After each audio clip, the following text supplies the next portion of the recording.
कुछ राजनीतिक दल एक घुसपैठिया हटाओ का जो अभियान है इसको निर्बल करने में लगे हैं और वो राजनीतिक दल चुनाव आयोग द्वारा जो एसआईआर की प्रक्रिया चल रही है, मतदाता सूची का शुद्धिकरण जो चल रहा है, इसका खिलाफत कर रहे हैं।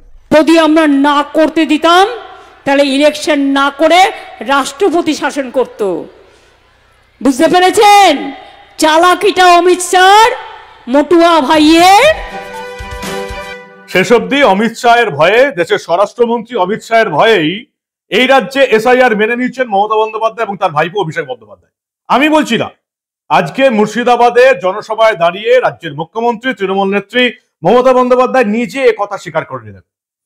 গোটা রাজ্যের মানুষ যেটা আগে জেনে গেল, সবার আগে জেনে গেল, শুধুমাত্র তোলামুলিরা জানতো না, সেই কথাটা আজকে জানলেন তৃণমূল নেত্রী মমতা বন্দ্যোপাধ্যায় যে এসআইআর যদি না হয়, ঠিক টাইমে যদি না হয়, তাহলে এই রাজ্যে রাষ্ট্রপতি শাসন জারি করে এসআইআর হবে এবং তারপর বিধানসভা নির্বাচন হবে।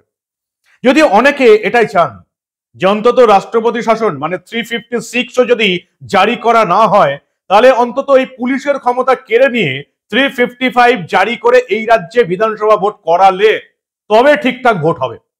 মমতা বন্দ্যোপাধ্যায়ের পুলিশ এবং প্রশাসনের হাতে যে এই রাজ্যে না হবে এসআইআর, না হবে বিধানসভা ভোট, এটা এই রাজ্যের তোলাবুল ছাড়া সবাই জানে। কিন্তু মমতা বন্দ্যোপাধ্যায় আজকে অমিত শাহের চালাকি নাকি ধরে ফেলেছেন, যেটা আমরা এসআইআর শুরুর সময় থেকেই জানি।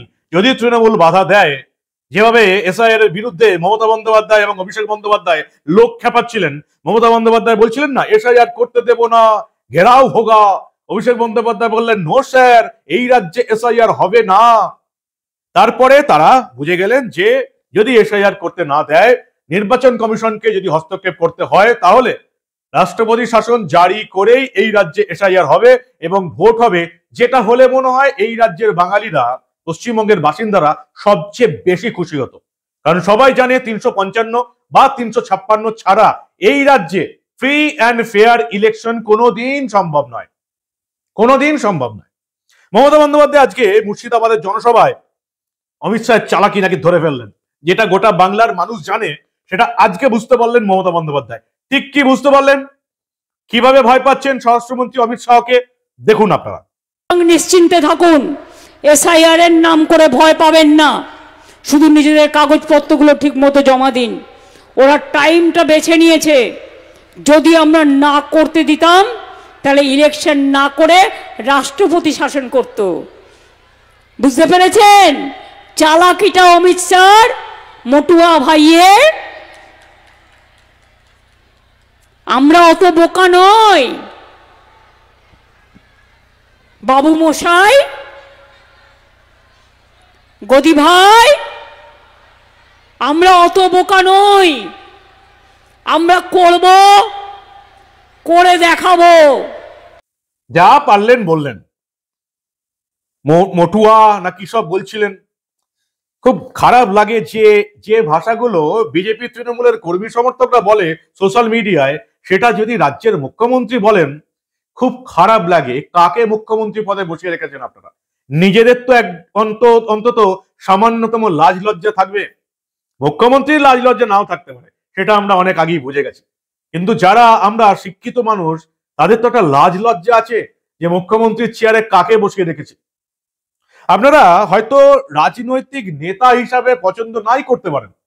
আপনারা কংগ্রেস আমলে ওই বিধানচন্দ্র রায়ের আমল থেকে শুরু করে একেবারে সিদ্ধার্থ শঙ্কর রায়কে দেখেছিলেন, যুক্তিতে বা তাদের কিছু কার্যকলাপ আপনারা পছন্দ নাই করতে পারতেন। আপনারা সিপিএম আমলে জ্যোতি বসুকে দেখেছেন, বুদ্ধদেব ভট্টাচার্যকে দেখেছেন, আপনারা রাজনৈতিক নেতা হিসেবে তাদের পছন্দ নাই করতে পারেন। কিন্তু প্রত্যেককে স্বীকার করতে হবে অন্তত তাদের একটা ব্যক্তিত্ব ছিল, একটা গাম্ভীর্য ছিল, মুখ্যমন্ত্রীর চেয়ারে বসার মতন একটা ঐতিহ্য ছিল। যাদের পছন্দ করি আর নাই করি, কিন্তু আমাদের রাজ্যের মুখ্যমন্ত্রী যা পারেন তাই বলেন। তিনি দেশের প্রধানমন্ত্রীকেও বলেন কোমরে দড়ি বেঁধে আনবো, স্বরাষ্ট্রমন্ত্রীকেও বলেন মটুয়া, যা পারেন তাই বলেন। সত্যি লজ্জা লাগে, নিজেদেরকে লজ্জা লাগে যে এরকম নির্লজ্জ মুখ্যমন্ত্রী কি করে হতে পারেন। তিনি কি করে বলতে পারেন এই ভাষা, যেগুলো সাধারণত সোশ্যাল মিডিয়ায় আমরা বলে থাকি বা তৃণমূল বিজেপির কর্মী সমর্থকরা বলে থাকেন, সেটা একটি রাজ্যের মুখ্যমন্ত্রীর চেয়ারে বসে খুব একটা শোভা পায় না। অমিত শাহ নাকি এই রাজ্যে রাষ্ট্রপতি শাসন জারি করতেন, এমনটাই জানাচ্ছেন মমতা বন্দ্যোপাধ্যায়। এবং পরিষ্কার আজকে বলছেন আমরা এনআরসি মেনে নেব না, ডিটেনশন করতে দেবো না। মমতা বন্দ্যোপাধ্যায়ের মুখে এই রকমের কথা আমরা অনেক আগেও শুনেছি, 3 তালাক মানছি না, মানবো না। সেই 3 তালাক চালু করলো মোদী সরকার, এবং সেই 3 তালাকের জন্য উত্তরপ্রদেশের মহিলা ভোটারদের ভোট পেয়ে মুসলিম অধ্যুষিত 85টা মুসলিম আসনে জিতেও গেল যোগী সরকার। এই মমতা বন্দ্যোপাধ্যায় বলেছিলেন কারো চাকরি কাটতে দেব না, দিচ্ছি না, দেব না, সবার চাকরি চলে গেছিল। এমনকি নতুন চাকরির পরীক্ষা তো ঘোটালা হয়েছে, যেটা এখন বিচারপতি অমৃত সাহের এজলাসে চলছে। নতুন চাকরিতেও এই 9 বছর পরের নতুন চাকরিতেও কারা চাকরি পাবে এখনো ঝুলে গেছে। মমতা বন্দ্যোপাধ্যায় বলেছিলেন ওয়াকফ আইন মানছি না, মানবো না। সেই মমতা বন্দ্যোপাধ্যায় সরকার ওয়াকফ আইন মেনে নিয়েছে এবং সমস্ত ডিটেলস কেন্দ্রীয় পোর্টালে তোলার জন্য অনুমতি দিয়ে দিয়েছে। এই মমতা বন্দ্যোপাধ্যায় বলেছিল এসআইআর মানছি না, মানবো না। শেষ অব্দি এসআইআর মানতেও হয়েছে এবং এসআইআর চলছে প্রায় 100% কমপ্লিটের মুখে। সেই মমতা বন্দ্যোপাধ্যায় আজকে বলছেন যে গলা কেটে দিলেও বাংলায় এনআরসি করতে দেবো না, এনআরসিও হবে। ন্যাশনাল রেজিস্টার ফর সিটিজেনশিপ এই রাজ্যে হবে, কারণ ভারতীয় নাগরিক ছাড়া আর হিন্দু শরণার্থী ছাড়া এই রাজ্যে আর কেউ থাকবে না। এনআরসিও হবে, মমতা বন্দ্যোপাধ্যায় জীবিত থাকতেই হবে। যতই তিনি বলেন করতে দেব না, সেটা আলটিমেটলি হবে এবং হচ্ছেও। অমিত শাহ বারবার কি বলেছেন? অমিত শাহ বলেছেন এই ঘুষপেটিদের বার করতে হবে। নির্বাচন কমিশনের অধিকার রয়েছে, ভারতীয় নাগরিক ছাড়া কেউ ভোট দেবে না। অমিত শাহ বারবার কি বলেছেন সেটাও আপনারা দেখে নিন একবার। और घुसपैठ को रोकना न केवल देश की सुरक्षा के लिए जरूरी है, देश की लोकतांत्रिक व्यवस्था को प्रदूषित होने से बचाने के लिए भी घुसपैठ को रोकना जरूरी है।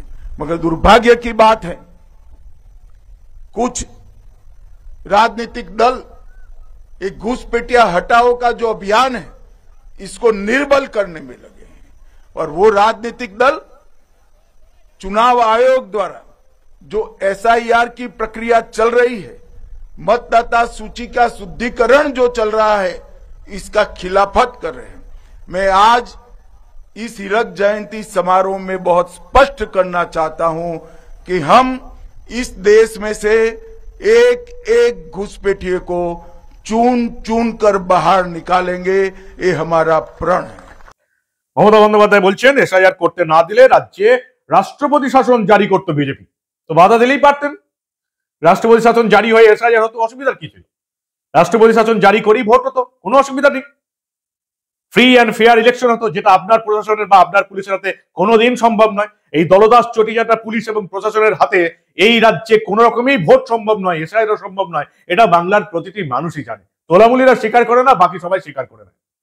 মমতা বন্দ্যোপাধ্যায় আজকে পরিষ্কার বলছেন এসআইআর নিয়ে ধর্মের রাজনীতি হচ্ছে, আমাকেও বাংলাদেশি বানিয়ে দিত, বাংলা বললেই কি বাংলাদেশি, যা পাচ্ছেন তাই বলছেন।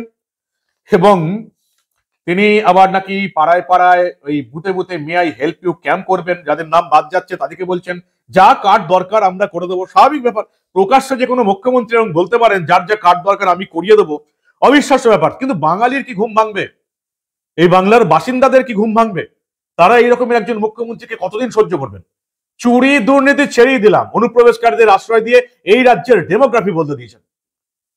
আর বাকি পুকুর চুরি, নদী চুরি, গরু চুরি, কয়লা চুরি তো আছেই। গরিব মানুষের কল পায়খানা, আবাসন চুরি কত সহ্য করবে এই মানুষ? মানুষের সহ্য ক্ষমতা কতটা?